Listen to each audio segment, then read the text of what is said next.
And here we are, Friday noon walk. Once again, alone with these two. And unfortunately, there are even some worse news from Serbia. You know, the first thing that happened on Wednesday. And then yesterday there was that, stabbing / slashing attack. And then they had several reports not only from Serbia but also from Bosnia and Herzegovina. Oh, number 2. Okay. Evidence collected and disposed of. Not even in Serbia but also in Bosnia yesterday there were several incidents when kids, elementary school, high school, were, not just praising, the perpetrator of the attack, but, several also expressed, plans that they will do something similar. And one kid also pulled out, an airsoft plastic imitation toy gun during the commemoration service for the victims of the Wednesday. But yesterday afternoon I was explaining what was happening, what they were. Monty is eating grass. But then unfortunately yesterday afternoon, well, it was night actually, 10 p.m. something like that, another shooting happened, mass shooting. I think it was the town of Mladenovac, something like that. It's not in Belgrade, not the capital. And this time 21-year-old guy, basically it was a spree shooting in several villages. He killed 8 people and at least 14, something like that. Some reports are saying that all the cumulative amount of all the number of all the victims was 25. And he then basically he was then he basically was driving around, shooting at people, killing people in several different locations with Kalashnikov. In America usually you have AR style rifle, which is usually used here, Balkans, Europe, it's usually Kalashnikov, if they have, of course, automatic rifle. And he then went into one building.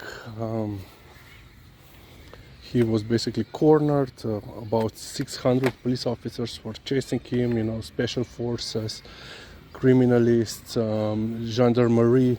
Everyone was basically looking for him. He was basically then for some time in that house before he surrendered. He is now in custody. His father is a high-ranking military officer, a colonel in the general staff of the Serbian military, and he's also a war veteran, so I assume that he is, he had that automatic rifle, and I assume that that is a illegal weapon, because based on what Slovenian army, you are not allowed to carry your service weapon to your house, especially automatic rifle. Lizi, bomo šli po pet Monty. And yeah, he was described. Oh, there is a tennis ball, but I have my hands full, and we are already entangled. And then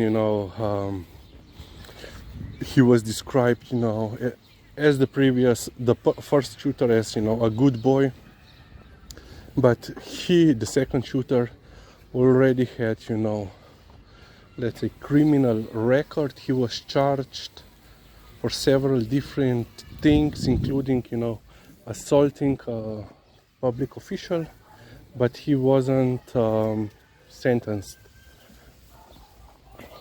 And among the victims was also 21-year-old police officer and the officer's younger sister.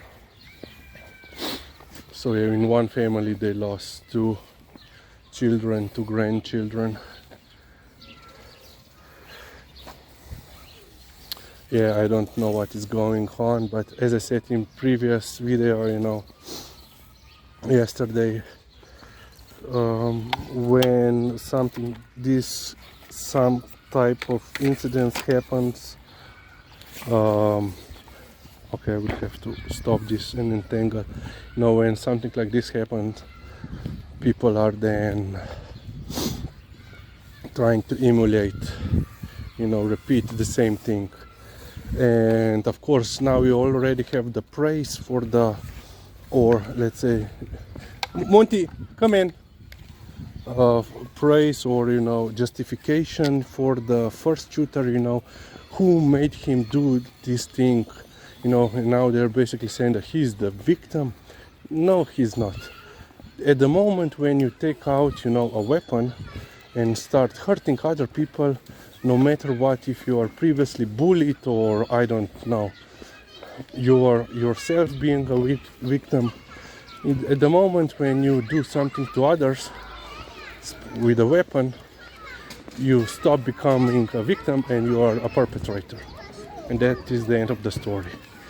You can have, you know, justification or reasons or I don't know, but that doesn't excuse you that you are hurting others. Yeah. Okay, let's end on this point and untangle these two. Yeah, unfortunately I don't know what is going down in Serbia. Okay, end of brief.